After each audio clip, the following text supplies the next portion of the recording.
Musicobac. Aujourd'hui, on va revenir sur la fiche de synthèse, cette fameuse fiche pédagogique que vous devez remettre au jury le jour de votre oral. Alors, ce petit bout de papier, il angoisse tout le monde. C'est vraiment une difficulté pour vous de le remplir et pourtant, vous n'avez pas le choix. Cette fiche de synthèse, elle est obligatoire et elle doit se remplir par le candidat lui-même. Alors à quoi elle sert cette petite fiche pédagogique? Et bien tout simplement à renseigner le jury sur votre parcours, voilà, sur votre pratique. Le jury n'est pas devin, il n'est pas télépathe non plus, donc en fait vous devez l'aiguiller grâce à cette fiche, vous devez le renseigner sur votre parcours, sur votre pratique, sur vos connaissances culturelles, sur vos travaux musicaux, etc. etc. Par contre, si la fiche est obligatoire, elle n'est pas notée, donc pas d'inquiétude à ce sujet. En revanche, il vaut mieux la soigner, parce que cette fiche, en fait, c'est le reflet de ce que vous allez présenter, c'est le reflet de votre parcours, donc autant mettre toutes les chances de son côté. Dans la première case, champ de production, vous devez indiquer le morceau et le répertoire travaillé que vous allez présenter au jury.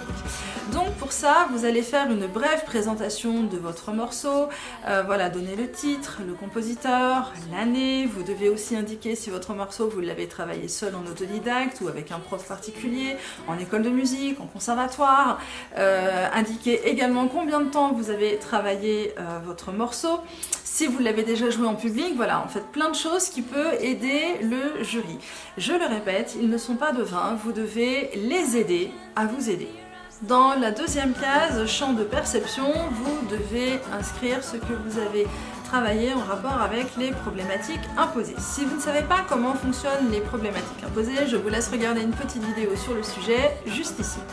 Alors autant vous le dire tout de suite, il est inutile d'inscrire et d'entourer toutes les problématiques et d'inscrire tous les morceaux du programme imposé dans les cases. Voilà, ça sert à rien parce que c'est quelque chose qui est vraiment propre à votre pratique, qui est propre à votre travail, qui est propre à vos cours. Donc c'est vraiment quelque chose de personnel.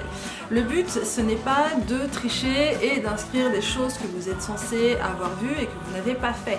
Pourquoi? Parce que comme la fiche aiguille le jury, vous pouvez être interrogé sur des choses qui sont indiquées. Donc si vous ne les avez pas vues, tout ça, ça peut se retourner contre vous. Donc c'est vraiment pas le but du jeu. Je vous conseille vraiment d'être le plus honnête possible. Tout ça, ça jouera en votre faveur.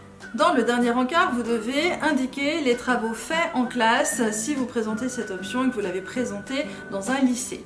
Pour les autres qui passent l'option en candidat libre, indiquez ce qui est en rapport avec le programme imposé. Donc par exemple, si vous avez été au musée, si vous avez été écouter un concert en rapport avec le programme imposé, si vous avez assisté à des conférences, voilà, tout ça vous devez l'indiquer pour aider le jury.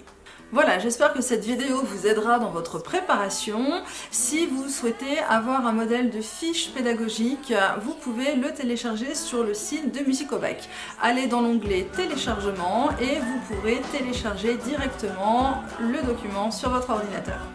Voilà, n'hésitez pas à partager cette vidéo si vous pensez qu'elle puisse aider d'autres personnes. Abonnez-vous à la chaîne ou inscrivez-vous sur le site de Musicobac pour recevoir plein de conseils sur l'option musique. Et je vous dis à très vite sur Musicobac.